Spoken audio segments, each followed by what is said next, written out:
What's up, teammates? Now, a lot of people talk about how the game is rigged, and I don't believe the games are rigged. I do believe the refs are compromised.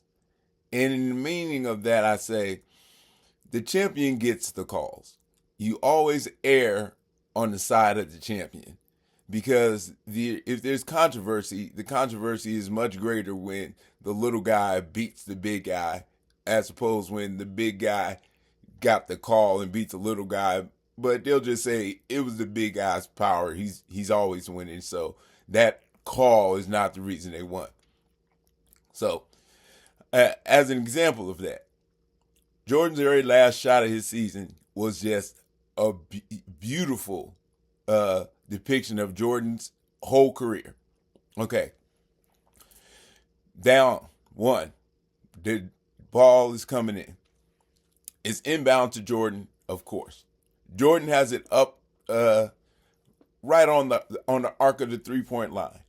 He takes blocks, brings Starks down a little bit so he can get closer to the free throw line. He fakes to the right. Stockton goes for the fake. So Jordan's pulling so Jordan's gonna do the crossover. Jordan palms up under that ball because he wasn't going to do the crossover. He was going to try to jump him. Stockton made good defense. He went with the cross. He palmed the ball and he didn't get that call. But Jordan's not going to get something like that. They allow him to do that for sure. He crossed him over. And when he crossed him over in the same motion, he pushes Stockton right out the way. If you go back and watch it, he comes with the crossover. He pushes Stockton right out the way, hand on the hip, and just pushes him. And you can see Karl Malone in the post yelling, "Hey!" because he got his back on his player and he's looking up like, "Hey, don't you see that?" And then he doesn't get that call. So he palms the ball on the crossover. He pushes Stockton away and he shoots that jumper and it's biscuits and they win. Now, why does he get those calls? Because he's Jordan. And we all know he's Jordan. Jordan going to get the palm. They're not going to call palming on Jordan. You can have the ball up like this and serve it to somebody, bring it back, and then dribble it. They're not going to call that. And pushing Stockton out the way on a crossover, yeah, but is that enough for us to change the whole damn game for? And is Jordan doing the pushing? No. That's where the fix is. That's where the referees control the game. Jordan still has to make the shot, though. So Jordan is giving the best opportunity to do what Jordan can do. And if he doesn't make that shot, then he doesn't do Jordan. But he is Jordan, and he makes that shot, and they win the game. So that's the way Jordan's whole career went. He got people on... Not his whole career. Once he started being Jordan, he got the Jordan calls. It just is. And that's what the Chicago Bulls got. They got the Chicago Bulls call all the way around because tie goes to the champion. And that's what they were for the extended amount of time that they were. So they just got all the whistles. They got all the breaks. And that's what we're coming up on. We bring it over to the Kansas City Chiefs. The Kansas City Chiefs get all the whistles and they get all the breaks. And in a situation like this, they give Kansas City Chiefs the whistle and the break.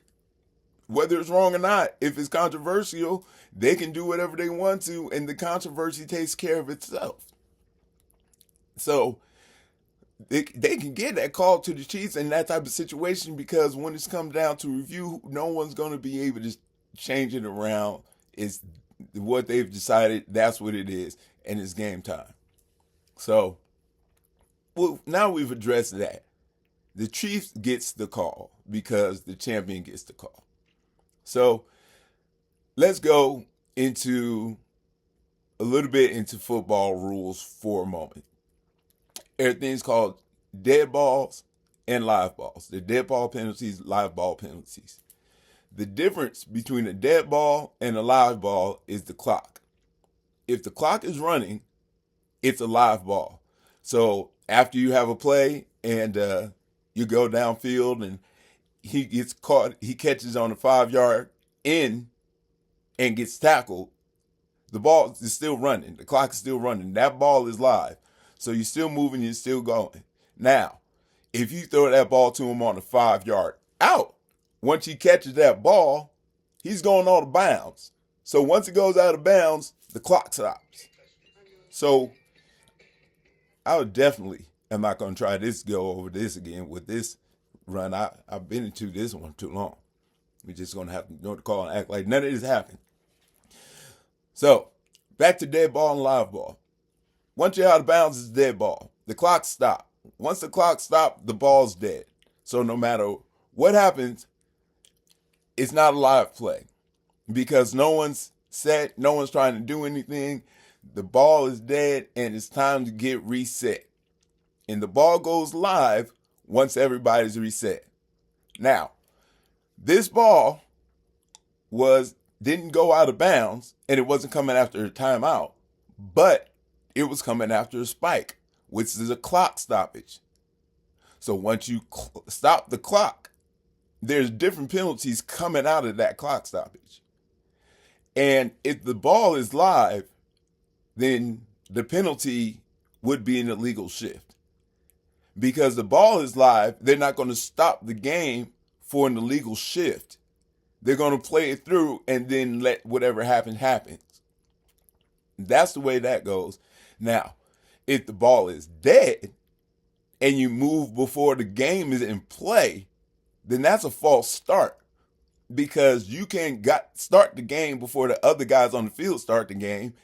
That gives you a disadvantage so far into the play that you have to protect the players and tell everybody, hey, stop playing. This guy's playing too much, too fast, and somebody might get hurt. So stop. Whistle blown. Everybody cut it out.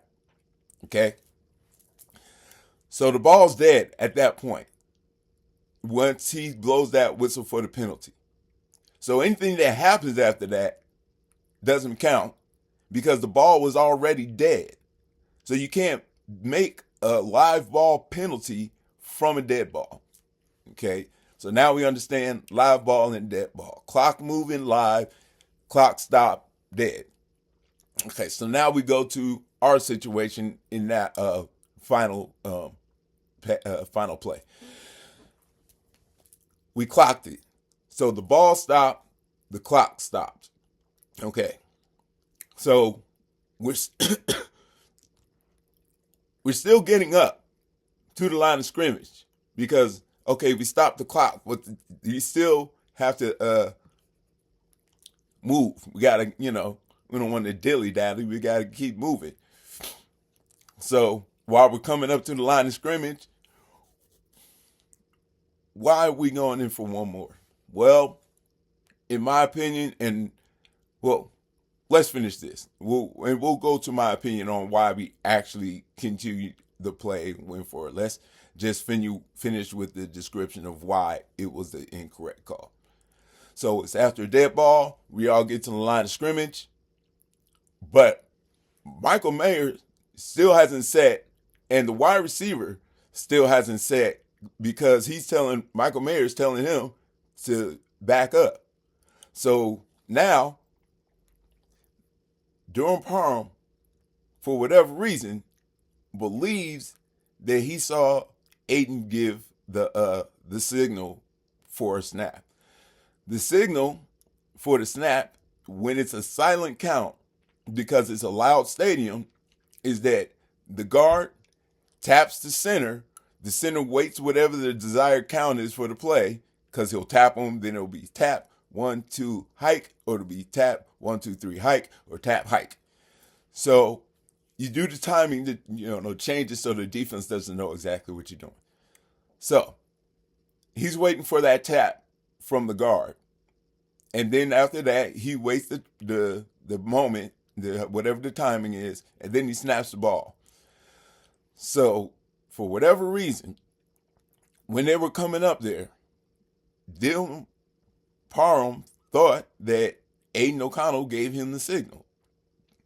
And he snapped the ball while Aiden's looking at Mike because he's still waiting for Mike to stop waving whoever's behind the over the line of scrimmage, or it was whatever wide receiver is not necessarily in place because he's too far over. So Mike Myers is signaling him back.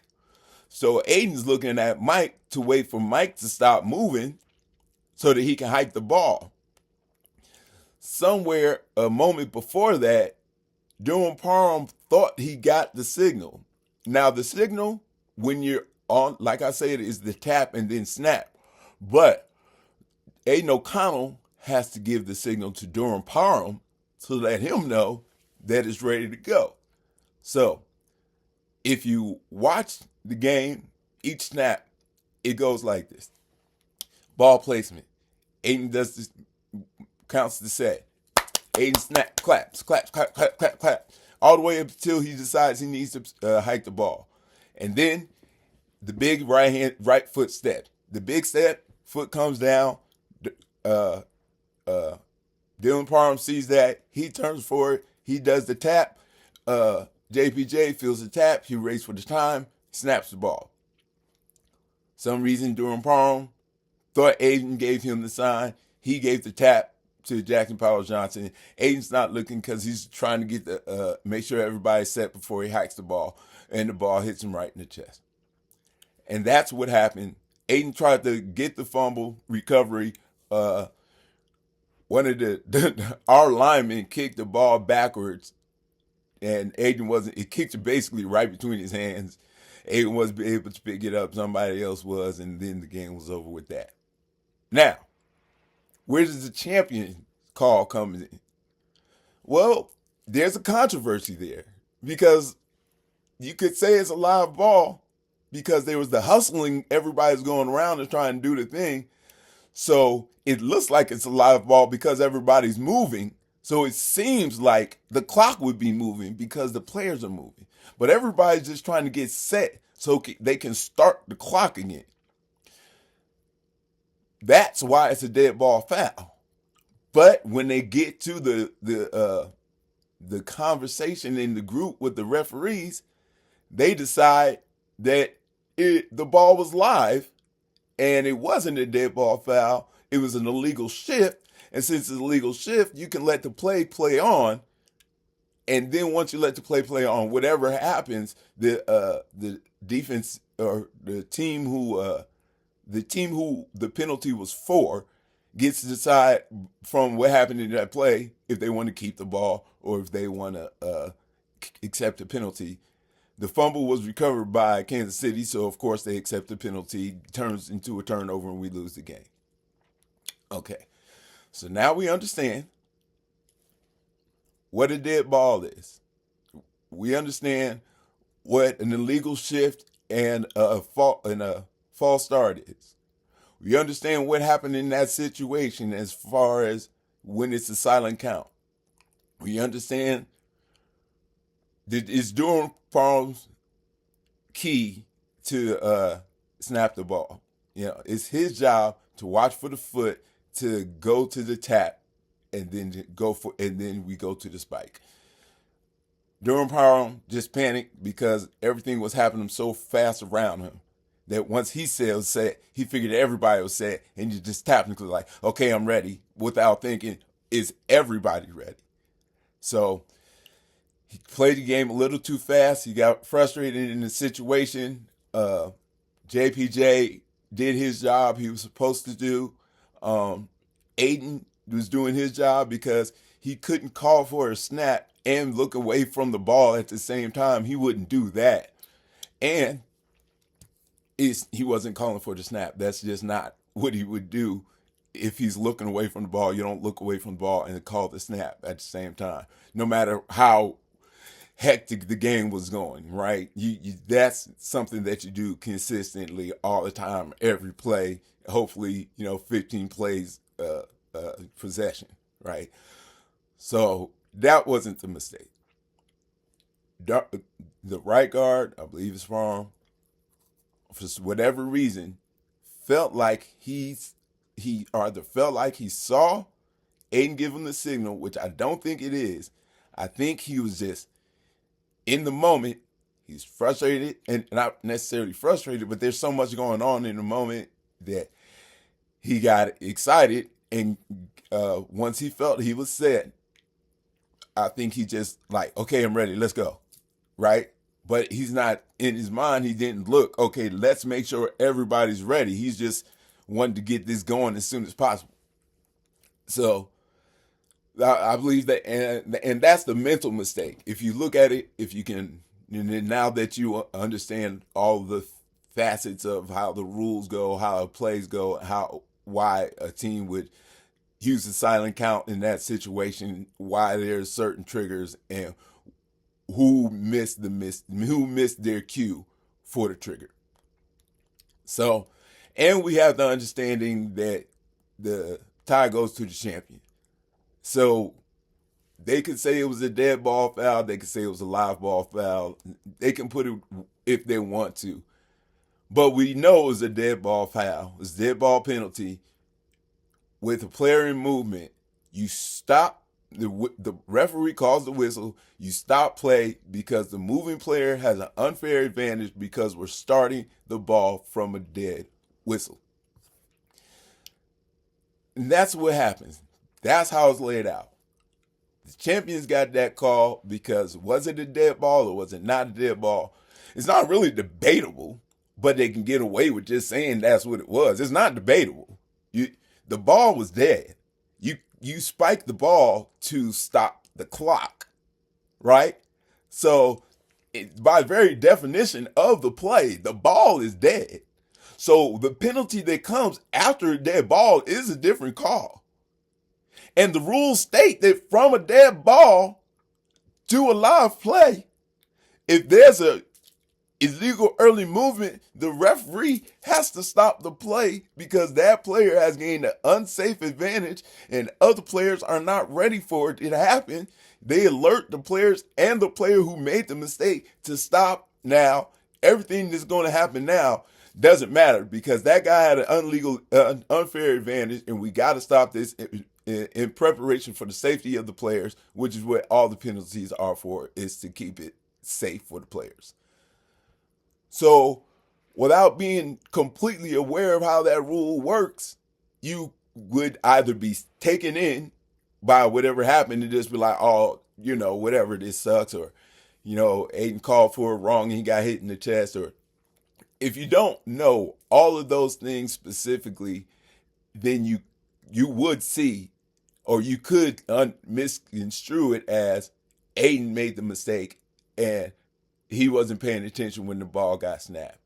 When what actually happened is Dylan Parham read a cue that wasn't there, or he was excited and he took the fact that he was set to mean everybody set, and he just was in the moment, wasn't necessarily thinking about the totality of the team, and he made a mistake. JPJ does what he's supposed to do. He gets hit. He wastes the count. He snaps the ball.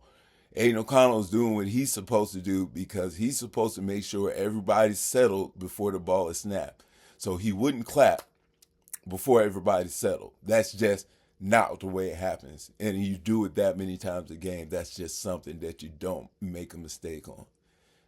And you don't look away from the ball.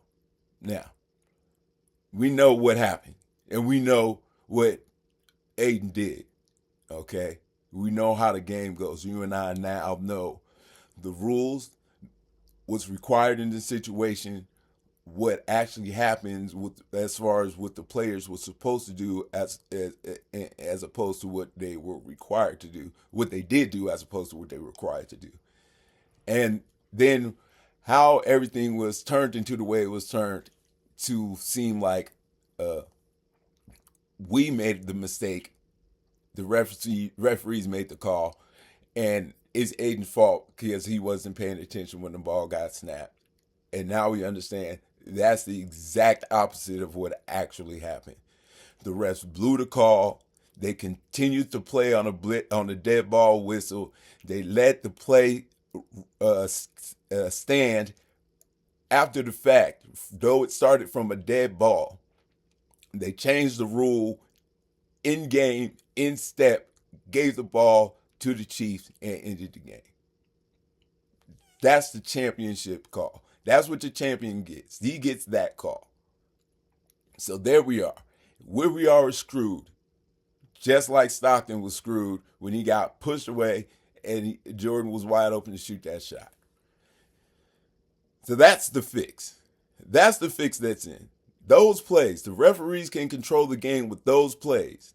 And the referee and the league have an idea of what they wish to happen.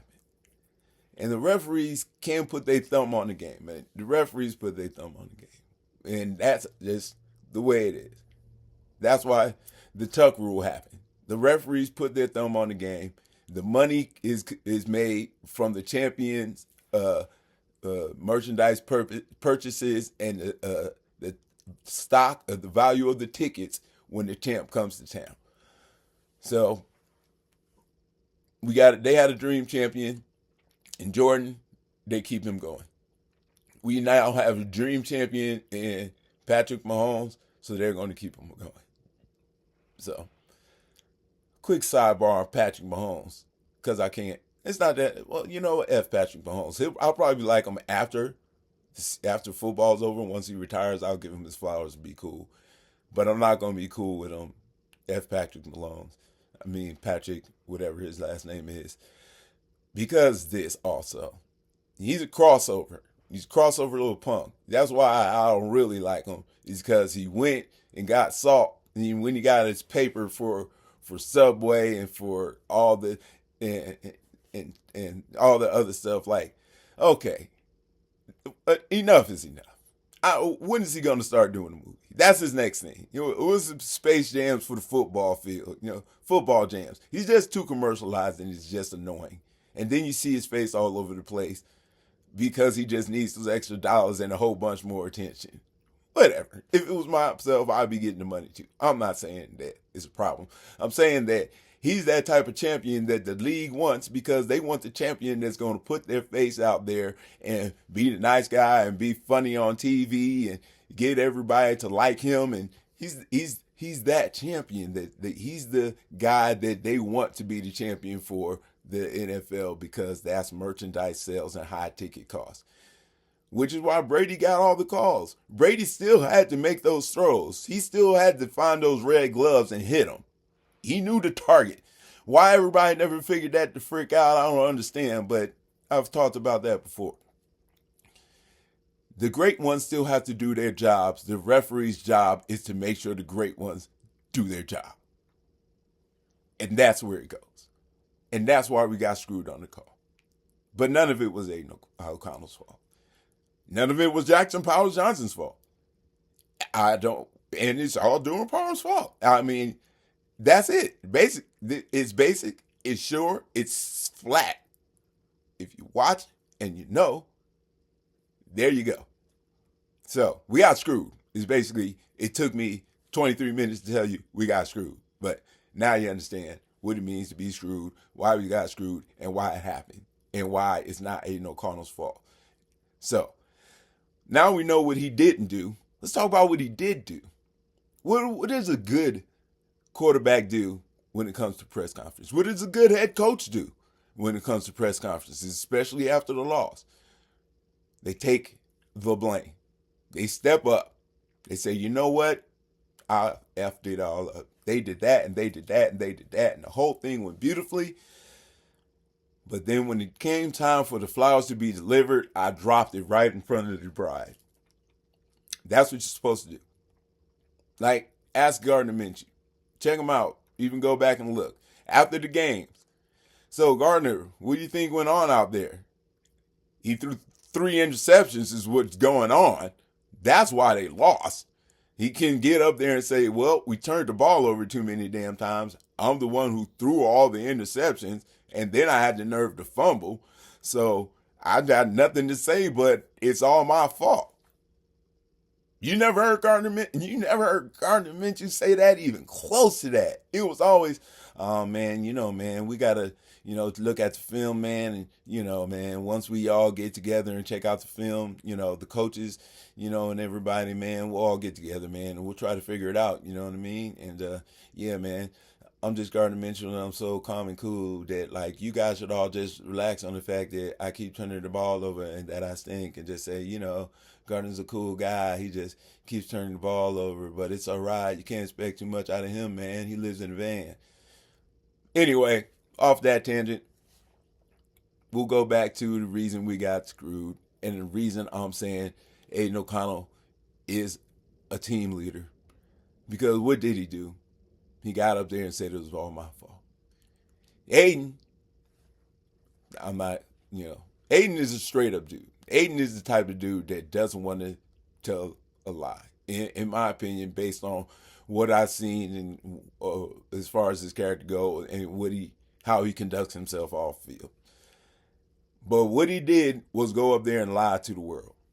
Because he sat up there and said, I was clapping my hands too early and Jackson got the cue and so he snapped the ball. He's not clapping his hands. His hands are right here in front of him waiting to see what's going on. His hands are separated. He's not clapping.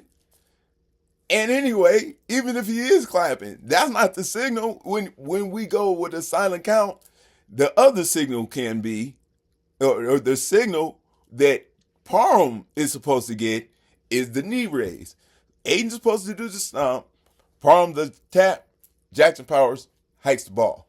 These claps, that's just sound and the distraction to make the other team think that, whoa, we're behind schedule. Come on, let's go. Like he's panicking, but it's just pay attention to what I'm doing over here. And then I'm going to stomp the ball, stomp, tap, snap.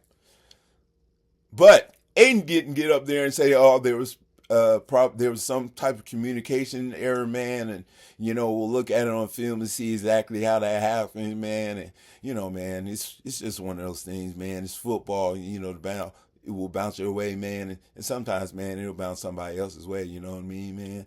But I'm still just regarding mentioning I'm cool, man. Look at my hair, man. So anyway, but Aiden, it's my fault. Why? Well, I was clapping my hands. And in my mind, I'm clapping my hands to Shell Jack to snipe the ball. So JPJ snaps the ball because I gave him the signal. So he did exactly what he's supposed to do. He doesn't mention the fact that Dylan Parham is even involved into the play, which and not doing what he's supposed to do. And he takes all the blame himself. He knows Dylan Parham did the wrong signal. He knows Jackson Powers' job was to snap the ball. And he knows that the only reason he ordinarily would have been looking straight anyway, but the only reason he had to look away is because Michael Mayers was still moving, signaling the receiver to get to get set so we can start the ball.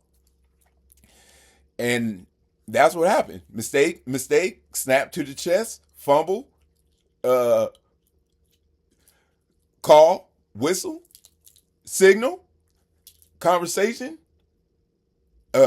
overturn the call, get the Chiefs the ball, game over. So that's the lesson on what happened and why Aiden O'Connell didn't get the ball when it was hit into his chest, and why it's not his fault, and what a champion style quarterback does when it's time to get to the press conference. Right here, y'all. Don't look at him. Don't look at him. Don't look at the film, and don't listen to the coach. Right here, I called it. I said this, I said that. I told him to shut up, and I told him to come over here. I did it all when he didn't do any of it. That's a man right there. That's the quarterback you need. You need the quarterback that when he goes back after the press conference, Dylan is like, man, you could have did that. You didn't have to do that, man. You could have just said what happened, man. It's my fault. They're not going to interview him, and he's going to tell him, don't ever say that you made that mistake. Just refer to me. And they say what happened, just say, refer to Aiden or say it was a lot going on, but I don't want you ever to say that you made that mistake. We'll keep that shit between us. Jackson, you feel the same way, right? Absolutely. We'll just keep it with us, and we'll say that's what happened. Most fans don't know enough to know exactly what happened. That's why we're locker room. That's why we stay out of brotherhood. And that's why you the quarterback. Because you got that respect. And you gain that respect. And you gain that respect by going out there and lying to the world and saying this is my fault. Make me want to fucking cry. Because that's a man style shit. But he sucks. The silver lining is now we know the rules, and now that we got a really good explanation of how this shit works, Aiden didn't make no mistakes. The referee screwed us over, and none of that shit happened the way it did. Last note, why didn't we kick the daggone field goal at that point? Why didn't we do that extra play? Why didn't we just kick it from there? Because at that point, it was a 50-yard field goal. And they want to see if we can get a little 5-yard out real quick. We can make it a 45-yard field goal. Just give him a couple more feet. Give him a couple more yards because he's been coming up short the whole game. Give him a couple more yards. But they messed up and things just didn't go the way it was supposed to. What's the story we get, though? The story we get is we were just going to throw it out of bounds to waste some time. And everybody thinks that doesn't make any damn sense, right? Doesn't make any damn sense. Why do that? Why would you waste that time? Well, that's the story out there. That's what Antonio Pierce said. I said, it's my fault. I told him to call the play. I said, throw it out of bounds. He didn't throw it out of bounds. That's the reason we did it. And that ain't the reason he did it. The reason he did it, and of course, it's debatable because I'm not in his shoes, in his head, and didn't make the call. But I could see the reason he did it being, well, Danny likes his kick from this side. Danny hasn't been kicking well all day. If we can get him an extra 7 yards on the side he likes to kick it on, in the extra, hell, if we get him extra 2 or 3 yards on the side he likes to kick it on, in the cold. Okay, let's do that. Do you want to tell the whole world that, though? Do you want to get up there and say, I didn't have enough faith in my kicker because he kept missing, so we're trying to get him some extra yards to give him some more confidence so that the news people can take that and say, Daniel Carson doesn't have it and Antonio Pierce says so? You can't say something that simple. It'll blow up, expose. Is Daniel Carson's job in jeopardy if he said something that small? So you got to turn it around. You got to head coach it. It's my fault. I called the wrong play. I shouldn't do that. I made the wrong decision. Which you could say he made the wrong decision. Or you could say he could get up there and say, we was having a tough time kicking the ball. I wanted to get some extra yards to make it easier on him. We was going to do a short out. We know the play. If it wasn't there, we're going to throw it out of bounds. If they were playing the zone off the ball, then we were just going to try to get those 4 or 5 yards. The first kick he missed, it was only because it was short. It was right down the pipes. So let's do that. But you can't say that in the press conference. You can't come out in the press conference and say, yeah, I didn't have enough confidence in my kicker's distance. And maybe the team knows that. Maybe even Danny Boy got wind of this is what we're going to try to do for you. You know what I'm saying? But you can't tell something like that to the media because they're going to pick it up and run with it and say Antonio Pierce wants to fire Danny Carson. That's what's going to happen after he says something like that. So now we know, y'all. The silver lining is the truth can be learned, and you can learn something every day. And I hope we all picked up a bit of information for this. Another ear dragger on this for y'all. But if you're still here, don't forget to like, subscribe, and notify. Not for real. I'm just kidding. But you know how it goes. We can't win them all. And the clouds get dark. But the silver lining's here for you. So come to it. Guru's out.